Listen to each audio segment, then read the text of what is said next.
شب 27 مارت سال 2022 تقریبا ساعت 9:20 در نتیجه برخورد دو ماشین تاکسی تمغه‌هایشان شکودا اکتاویا و شکودا رپید در پتربورگ یک زن 31 ساله که مسافر شکودا اکتاویا بود جان باخت است. صدمه در نویه واسیلی استروفسکی در بورش خط نهم و روی ساحل دریای سمالینکا در نزد بنای رقم 80 روی داده است. گفته می شود راننده شکودا رپید که از تاجیکستان است و در حالت مستی قرار داشته است.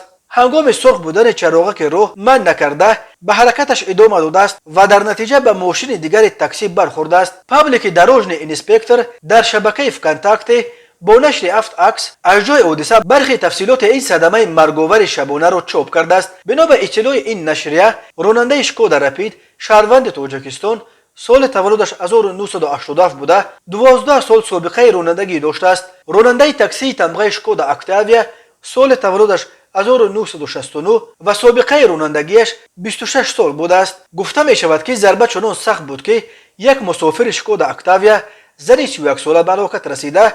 یک مسافر مرد این ماشین را طبیبان با جراحت‌های میانه در بیمارستان مارینسکایا بستری کردند. بنا به اطلاع دروژنی اینسپکتور راننده شکودا رپید مست بوده است. هنگام تشخیص طبی الکاتستر در بدن او 0.500 میلی گرم به لیتر سپیرت نشان داده است. این برابر نیم شیشه عرق است.